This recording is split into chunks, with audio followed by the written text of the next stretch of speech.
ஓம் நமோ லக்ஷ்மி நரசிம்மாய நமோ நமோ நமோஸ்துதே. பக்த கொடிகளே,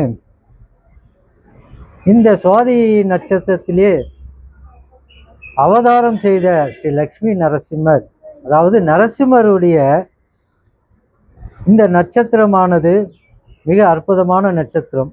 இந்த நட்சத்திரத்திலே பகவான் எப்படி அவதாரம் செய்தார், ஏன் அவதாரம் செய்தார், அதற்கான காரணங்கள் என்ன என்பதை இப்போது சற்று சுருக்கமாக காண்போமாயா.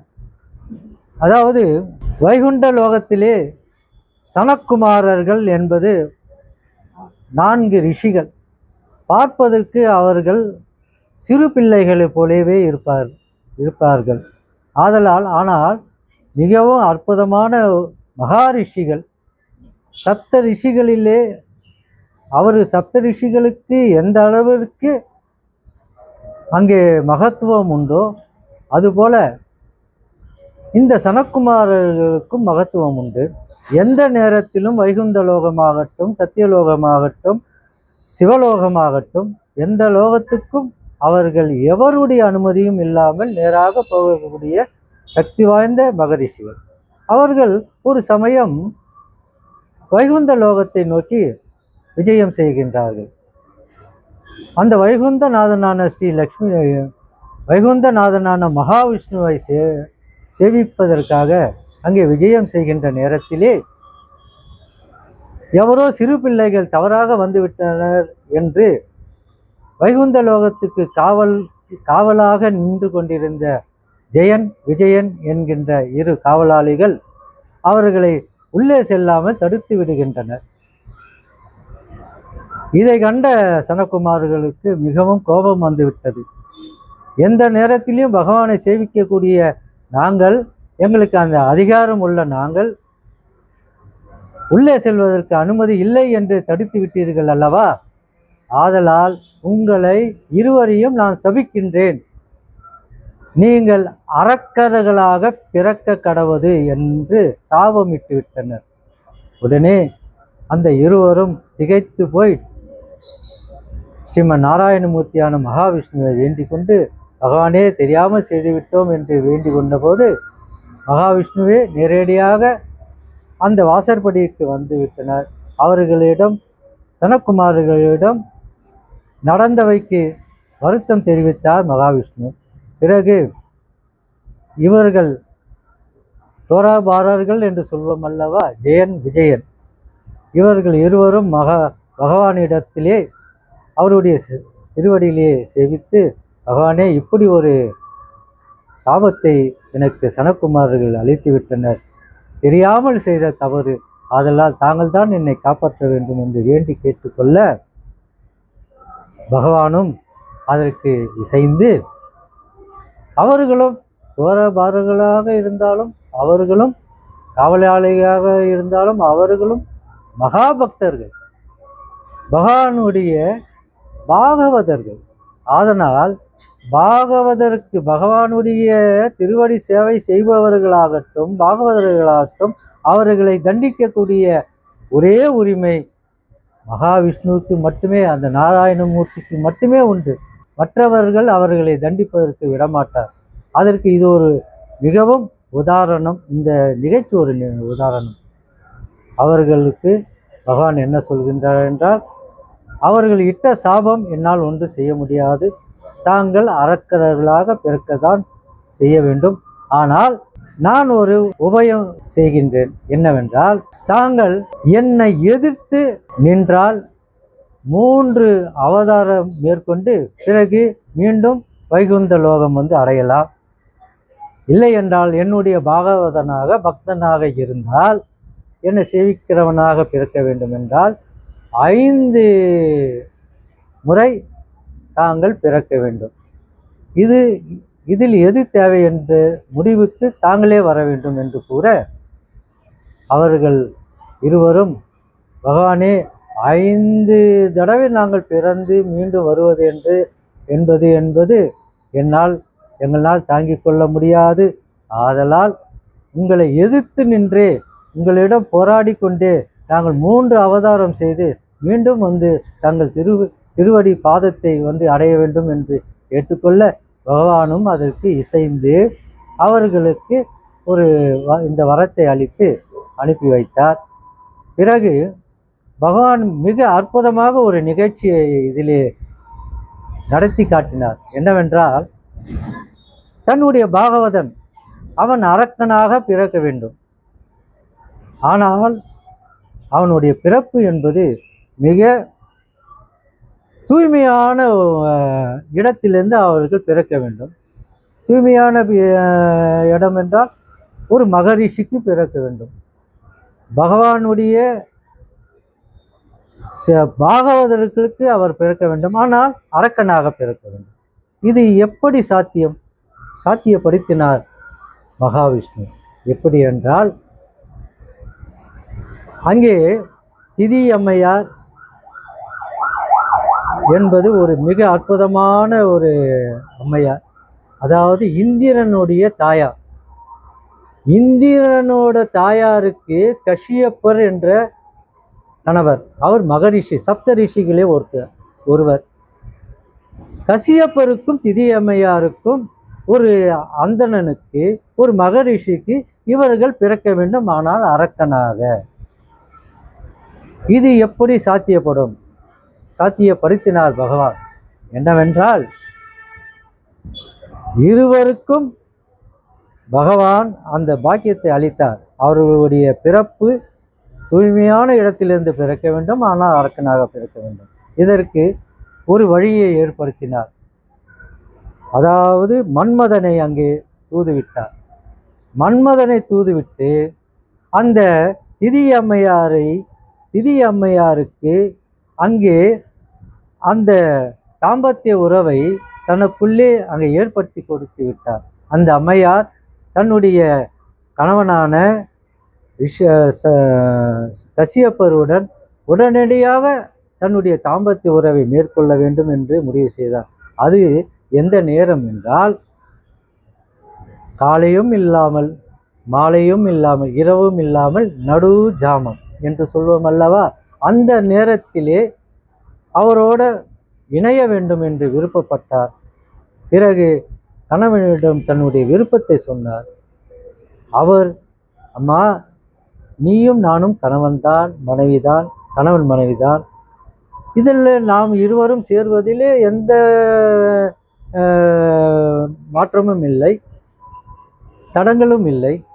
ஆனால் நல்ல ஒரு முகூர்த்த வேளை வருகிறது, சற்று நேரம் பொறுமையாக இருப்பாயாக, இரவு வருகின்றது, பிறகு நாம் ஒன்று சேருவோம் என்றால் முடியாது என்று அந்த அம்மையார் அவரை கட்டாயமாக அவருடன் இணைவதற்கு விருப்பப்படுகின்றார். மீண்டும் அவர் கஷ்யப்பர் ஒரு அறிவுரை சொல்கின்றார். இந்த நேரத்திலே எல்லாம் அல்ல ஈசன், இந்த உலகத்துக்கே படி அளந்து கொண்டிருக்கும், காத்து கொண்டிருக்கும் பரமசிவன், அவன் யார்? உன்னுடைய தங்கையின் கணவன். இப்பொழுது அந்த ஈசனாகப்பட்டவன் இந்த நேரத்திலே தன்னுடைய பூதகணங்களுடன் உலா வருகின்ற நேரம். இந்த நேரத்திலே நாம் இருவரும் ஒன்று சேர்ந்தால், சேரக்கூடாத நேரத்திலே தாம்பத்தியத்திலே ஈடுபட்டால் என்ன நடக்கும் என்பது இந்த சம்பவம் ஒரு உதாரணம். என்ன சொல்கின்றால், இந்த நேரத்திலே நாம் ஒன்று சேர்ந்தால் நமக்கு அரக்கன்தான், அசூரன்தான் பிறப்பான், ஒரு நல்ல ஒரு பாகவதன் பிறக்க மாட்டான் என்று எடுத்து கூறினார். ஆனால் அந்த அம்மையார் கேட்கவில்லை. பிறகு வேறு வழியின்றி அவருடன் இணைந்தார். அந்த நேரத்திலே ஈசன் பூதகணங்களோடு அந்த பக்கம் சென்றார். அவர்களுடைய பார்வையில் பட்டுவிட்டார். ஆதலால் அந்த திதி அம்மையார் உடனே கருவுற்றார், 2 கருவுற்றார். பிறகு அந்த 2 கருவும் அரக்கனாக, அசூரனாக அங்கே பிறக்க நேரிட்டது. அவன் பேர்தான் இரணியகசுபு, இரணியாக்சரன். அதாவது சேரக்கூடாத, அதாவது சொல்லுவாங்க, நல்லவங்களுக்கு இப்படி ஒரு பிள்ளை பிறந்திருக்கிறது என்று பல பெற்றோர்கள் வருத்தப்படுவர். அதற்கு காரணம் இந்த சம்பவம். அன்றே கடவுள், அதாவது பகவானே, எந்த நேரத்திலே நாம் எதை செய்தாலும் ஒரு நேரம் காலம் கொண்டு செய்ய வேண்டும் என்பதற்கு இந்த சம்பவம் ஓர் உதாரணம். பிறகு வேறு வழியில்லை, அவன் பிறந்தான், அரக்கனாக பிறந்தான், மிகவும் கொடுமைகாரனாக வளர்ந்தனர்.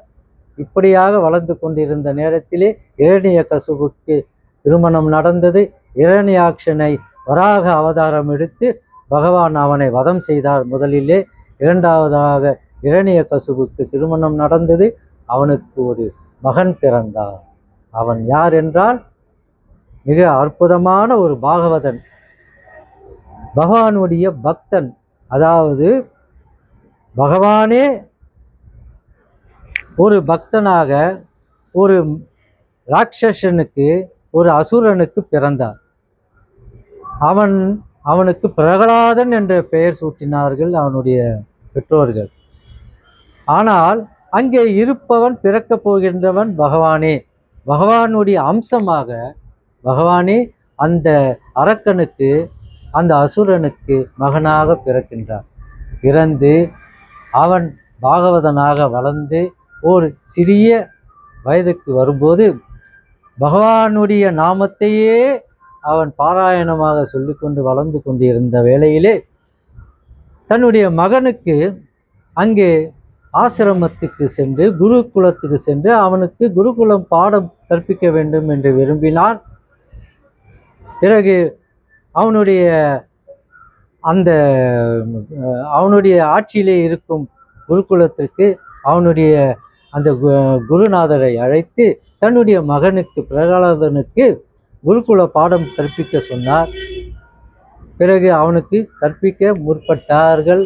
ஆனால் அவனுடைய அந்த பாடமானது எல்லாவற்றிற்கும் மேலாக அவன் பகவானுடைய ஸ்ரீஹரியுடைய நாமமே அவன் சொல்லி கொண்டிருந்தான். இவர்கள் எடுக்கும் பாடத்தை அவனால் பாராயணம் செய்ய முடியவில்லை.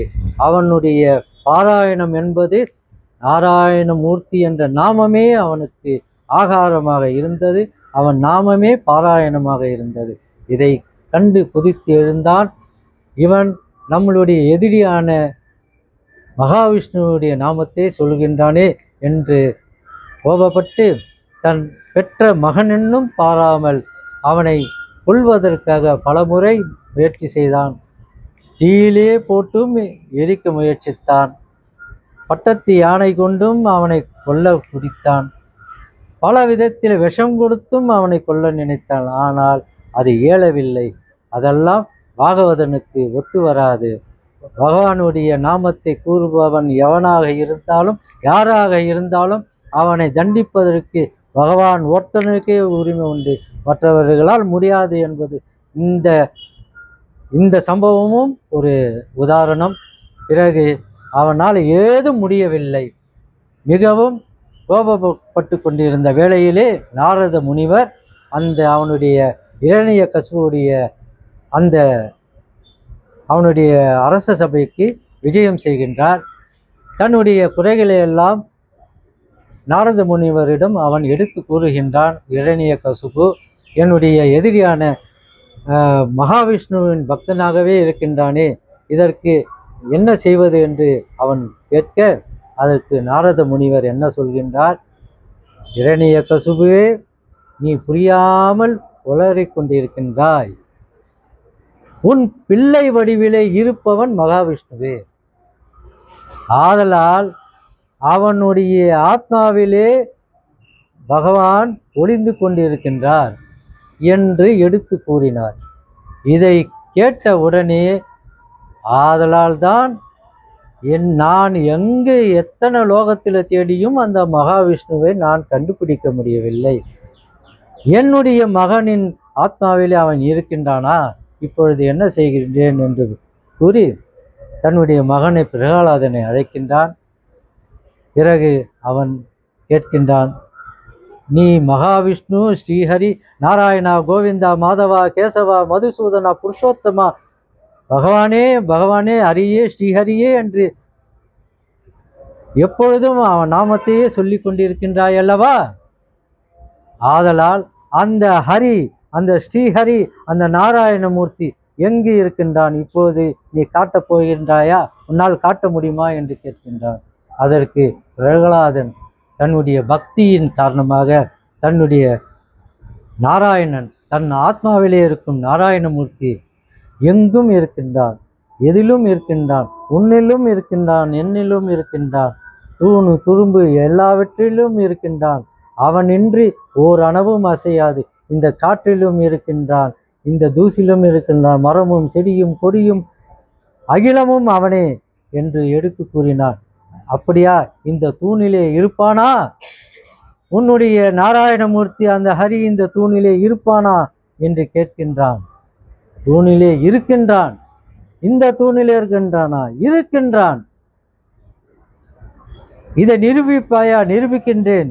இந்த தூணிலே பகவான் ஸ்ரீமன் நாராயணமூர்த்தி இருக்கின்றான் என்று ஆணித்தனமாக கூறிய பிறகு இந்த இரணிய கசுபு ஆகப்பட்டவன் தன்னுடைய கதாயுதத்தை எடுத்து ஒரு தூணை காட்டி இந்த தூணிலே இருப்பானா என்று கேட்க இருக்கின்றான் என்று பிரகலாதன் சொல்ல அந்த கதாயுதத்தை எடுத்து அந்த தூணை பிளந்தான்.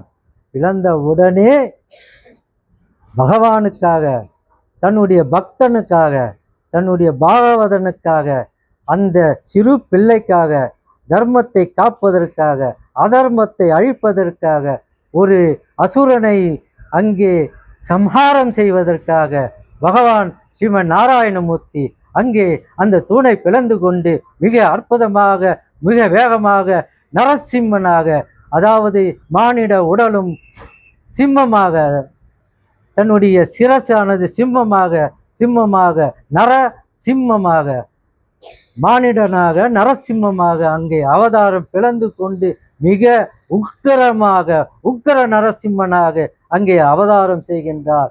மிக, அதாவது இந்த அகிலமே அந்த அவதாரத்தை கண்டு அங்கே பிரளயமே உண்டாக போகின்றது என்ற நிலை உருவாக்கப்பட்டது. அவருடைய அந்த பிடாரியுடைய அந்த வேகமானது சுழல் காற்றாக, புயல் காற்றாக, அவனுடைய அந்த உக்கிரமான அந்த உக்கிர மூர்த்தியாக அதை காண்பதற்கு அனைவருமே பயந்தனர். 33 தேவாதி தேவர்களும் சிவன் உட்பட அங்கே பிரம்மன் உட்பட அனைவருமே வந்துவிட்டனர்.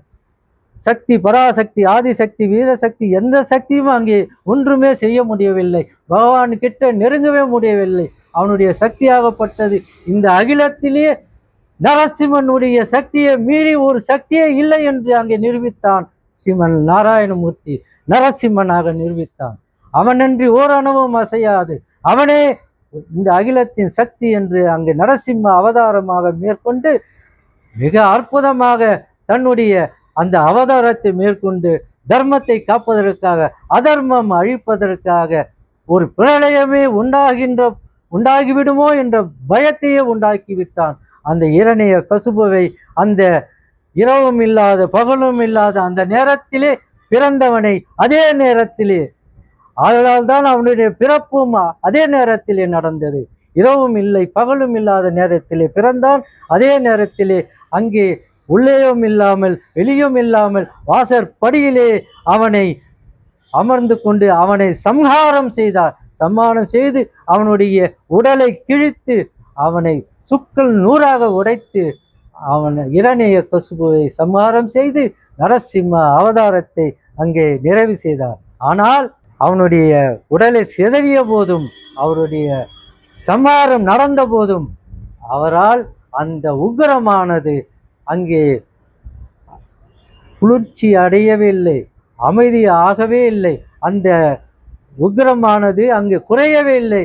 அதற்கு நேர்மாறாக உக்கிரமானது மிகவும் பல மடங்கு அதிகரித்து போய்விட்டது. எவராலுமே நெருங்க முடியாத நிலை ஏற்பட்டு விட்டது. ஈசனும் தன்னுடைய அதாவது உக்கிர நாட்டியம் ஆடினார், அவராலும் முடியவில்லை. பிரம்மனும் முயற்சி செய்தால் முடியவில்லை. 33 கோடி தேவர்களும் முயற்சி செய்தனர், எவராலுமே முடியவில்லை.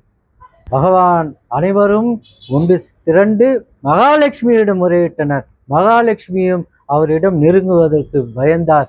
பிறகு ஒரே வேளை பாகவதனால் மட்டுமே, பக்தனால் மட்டுமே அவரை குளிர்ச்சி படுத்த முடியும் என்று முடிவு செய்து அனைவரும் சேர்ந்து மீண்டும் அந்த பிரகலாதனை அழைத்து பிரகலாதா, மகனே, நீ சிறுவனாக இருந்தாலும் பகவான் உனக்காக அவதாரம் செய்தார், உன்னை காப்பதற்காக அவதாரம் செய்தார், தர்மத்தை காத்து அதர்மத்தை அழிப்பதற்காக இங்கே அவதாரம் செய்திருக்கின்றார். ஆதலால் நீ மட்டுமே அவரை நெருங்கி அவன் திருப்பாதத்தை அவன் திருவடியை வணங்கி அவனை தொட்டால் போதும், அவர் குளிர்ச்சி அடைந்து விடுவார் என்று கூற, நேராக பாகவதனான பிரகலாதன் தன்னுடைய அந்த பகவானை, தனக்காக அவதாரம் செய்த நரசிம்ம தேவனை, அந்த நாராயணமூர்த்தியை புகழ்ந்து பாடி அவனோடு சேர்ந்து அனைத்து தேவாதி தேவர்களும் சப்த ரிஷிகளும் நாரத முனிவரும் அங்கே சிவனும் அந்த சக்தியும் அனைவருமே சேர்ந்து புகழ்ந்து பாடினர். இந்த அகிலமே அதிர்ந்தது அவனுடைய நாமமானது. மாதவா, கேசவா, மதுசூதனா, புருஷோத்தமா, ஸ்ரீதரா, ஸ்ரீனிவாசா, நாராயணா, நரசிம்மா, நரசிம்மா என்று அங்கே ஓங்கி ஒலித்தது. இந்த அகிலமே பகவான் நாராயணமூர்த்தியுடைய நாமம் ஒலித்தது. பிறகு அந்த பாகவதன் அவனுடைய பாதத்திலே போய் சேர்ந்து அணைத்து கொண்டான். பிறகுதான் கொஞ்சம் கொஞ்சமாக அவனுடைய அந்த உக்கிரமானது சாந்தி அடைந்த பிறகு மகாலட்சுமி உடனடியாக மகாலட்சுமி ஓடிப்போய் சென்று பகவானை பரிபூர்ணமாக சாந்திப்படுத்த வேண்டும் என்பதற்காக அவருடைய, அதாவது இடது பக்கம் இருக்கின்ற தொடையிலே போய் அமர்ந்து கொண்டார். அமர்ந்து கொண்ட பிறகு அங்கே பகவான் உக்ர நரசிம்மனாக அவதாரம் செய்த நரசிம்ம பெருமான் அங்கே சாந்த மூர்த்தியாக அங்கு மாறி பிறகு லக்ஷ்மி நரசிம்மனாக அகிலத்திற்கே லக்ஷ்மி நரசிம்மராக காட்சி தந்து தர்மத்தை அங்கே காத்தார், அதர்மத்தை வென்றார். தன்னுடைய அவதாரத்தை ஒரு சாதாரண பக்தனுக்காக, பாகவதனுக்காக ஒரு நரசிம்ம அவதாரம் மேற்கொண்டார் என்பதே இந்த வரலாறு. இதை கேட்பவர்கள் நிச்சயமாக அவர்களுடைய ஐஸ்வர்யங்கள், நரசிம்மருடைய ஐஸ்வர்யங்கள் கிடைக்கும். அனைவரும் அவனுடைய ஆசீர்வாதம் பெற்று இன்புற்று வாழ எல்லாமெல்லாம் நரசிம்மரை கேட்டு வணங்கி கொண்டு விடைபெறுகின்றேன். இந்த அறிவாய்ப்புக்கு நன்றி கூறி விடைபெறுகின்றேன். நன்றி, வணக்கம். சுபமங்கலம், சுபமஸ்து.